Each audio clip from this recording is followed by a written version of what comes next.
Happy to have on a familiar voice to a lot of people, Mike Koon. He's the director of sports events and film for Visit Champaign County, and also the play-by-play for Illini women's basketball on the Illini Radio Network. You've probably heard his voice at State Farm Center as well. Well, Mike, we got a lot to talk about, but let's start with the IHSA boys basketball tournament returning to Champaign. This has been decades, years in the making of bringing this back to Champaign. I know you guys at Visit Champaign County are so pumped to bring it back. Sadly, had to wait an extra year, but after all this wait, what's an extra year, I guess, but it's finally here. So what's going into this week for you guys? Well, there's a lot of elements, and obviously when Jane DeLuce, our executive producer, our executive director, took on this role, that's the first thing she heard is that we got to get the state tournament back. So we are ecstatic to bring it back. What we've tried to do is try to put other elements into hosting that makes it special for the teams, the schools, the fans. And so we've added that we've got a kids zone, we have a tech zone, where there's a college fair up at the upper concourse. We're fortunate this year, this is the 50th anniversary of the Illinois Basketball Coaches Association. So there's a real extensive, I think a really nice display that they will have on the upper concourse. And, beyond that, it's logistics. I have been coordinating the hotels. So we are assigning hotels, which is much different than Peoria, where they were able to have everybody housed at one hotel. So I've been working with teams. We have 16 different community hosts. So they'll have a host from Champaign-Urbana or the area that will help guide them through all their stay beyond the logistics of playing the game at State Farm Center. So there's a lot of things behind the scenes. We're excited about it, but this is it's been a busy time leading up to it for sure. So Mike, I know the IHSA has set up the bracket the way it's going to be. So if people have problems probably with the Friday, Saturday format of this with the consolation on one day, they can take that to the IHSA. But right. What are you guys hoping? Because Peoria obviously did a really good job hosting. Attendance went down here in recent years, but they had that March Madness experience that was kind of their calling card. What do you guys hope to be the calling card for having it back in Champaign?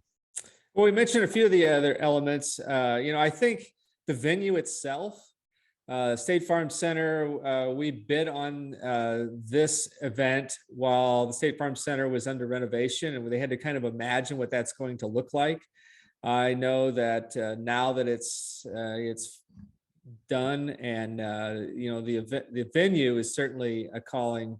I think a lot of people are excited to come back to the U of I, come back to the place where the Illini play. They'll have access to their locker rooms, so it's behind the scenes, just the same locker rooms that the Illini dress in. Tim Sinclair is doing most of the game, so the PA voice, so we'll have all that. And we see this is just like you would see on game day. So there'll be the pyrotechnics, the introductions, the video, all the elements that go into putting on the Illinois basketball game day experience, they'll experience in Champaign. And so beyond that, we have suites. And so our corporate sponsors have had, first right of refusal. I think all the suites are spoken for. So, that's exciting as well. Yeah. Could have some big time talent there, obviously, especially in 4A. Kenwood is still involved. Nick Martinelli, Glenbrook South is one of the best players. Glenbard West is loaded. Lamont has an Illini target. Noja Ujasitis, Jaden Shute, a Duke recruit, could be there. We'll see who's there after the super sectionals here. But and of course, your Monticello Sages have a chance to be there in 2A, Mike. Yeah, I'll be there tonight, 6 p.m. in Springfield. It's been an exciting run. I mean, we kind of saw at the beginning of the year that this was possible. They started 15-0. They played a tough schedule. They played, in fact, they have 3 losses on the year. They're 31-3, and they avenged one of those losses in the regional final in an overtime game against Prairie Central. And then their other 2 losses, Meridian who hit this. They hit the 60-foot shot to beat Tuscola. They're still alive, and then Teutopolis is still alive in that super sectional. So it's a good team. They play Bloomington Central Catholic tonight in Springfield, a team that they've beaten before, but a team that they've had a lot of really, really good games over the past few years. Well, Mike, before I switch over to Illinois women's basketball and get your insight there, for people who want to go out to this, that aren't going to the Big Ten tournament to watch the Illini, what advice would you give them? What do they need to know getting to the State Farm Center? Well, the same rules apply in terms of, clear bag policy and all that. You can get tickets through fightingillini.com. They're going through our ticket center. So you can go to fightingillini.com under tickets, the state tournament. So get your tickets in advance. Parking will be the same. It's going to be an exciting week. I think the thing that the IHSA, not only are we coming back to Champaign, but this is the first time since they went to 2 classes that the entire tournament has been on one weekend. Mm-hmm. And we're really excited for Saturday. They've set it up as Championship Saturday. So all 4 championship games are all on one day, and that's never happened before. So, if you can't come over on the 2 weekdays, definitely make it out for Saturday, because being able to come over and see all 4 championship games in one day has never been done before. Well, Mike, you're the play-by-play, for Illinois women's basketball for the Illini Radio Network. And I know I had great interactions with Nancy Fahey in her 5 years. I know you work closely with her for 5 years and I have nothing but good things to say, but obviously the results didn't come for a Hall of Fame coach who obviously knows what she's doing is an X's and O's coach. So why do you think that didn't translate? The D3 unbelievable success did not translate to the Big Ten level.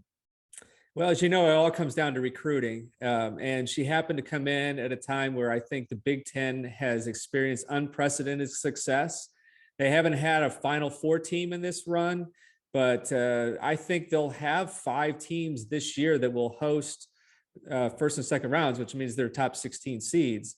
And they've had an inability, I think, to recruit a real strong 5. I think they had real hopes on Mackenzie Blazek, who was from Franklin, Indiana, that had all kinds of health issues and just didn't pan out. And beyond that, if you look at the 2 teams that played in the Big Ten championship game on Sunday, you had Monica Sonano from Iowa, you had Mackenzie Holmes from Indiana, 2 big posts, and we just have not been able to, for whatever reason, to be able to recruit those posts. I think we've got some up and coming really good guards. I think Kendall Bostic is a nice player. We've got a nucleus going forward, but the recruiting, if you compare the recruits to other teams in the Big Ten, especially, they just didn't match up. And Coach Fahey has said time and again, I haven't forgot how to coach. I think she's a great coach, but as you said, the results didn't pan out. Yeah. Well, Illinois has tried. Jolette Law, the hotshot assistant from Rutgers under C. Vivian Stringer, right? One of the greatest of all time.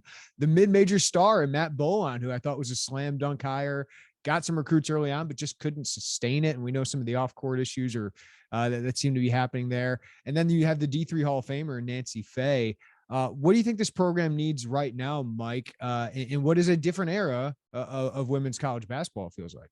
There's no doubt. I've mentioned before that you look in the NIL era, and certainly social media and social media followers is going to play a big part going forward.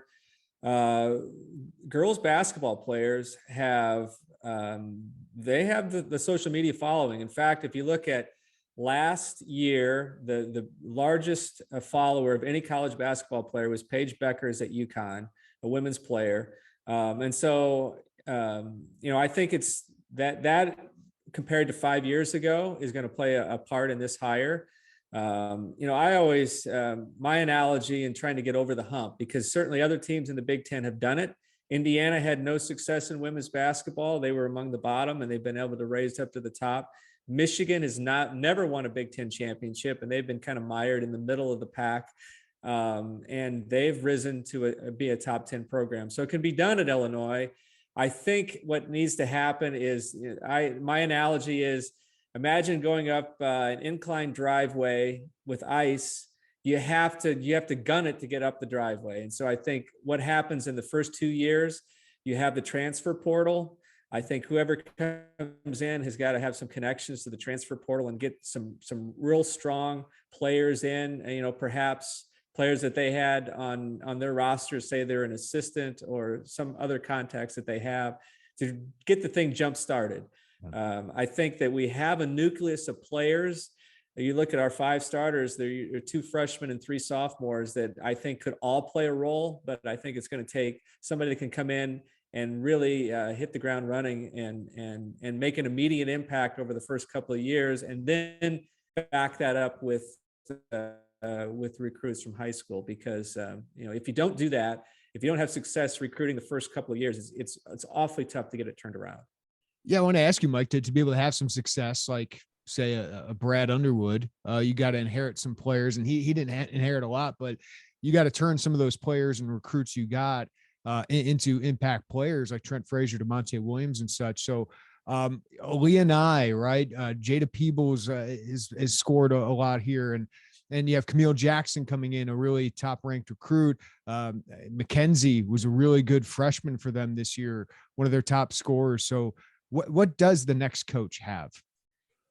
Well, the cupboard is not bare, and I know that the results didn't pan out this year. The thing that I think fans can't really appreciate this year, we had 2 COVID pauses. So we went 2 weeks between games. I think 10 days the first time, 10, and then, it was more than that because we had the Christmas break in there.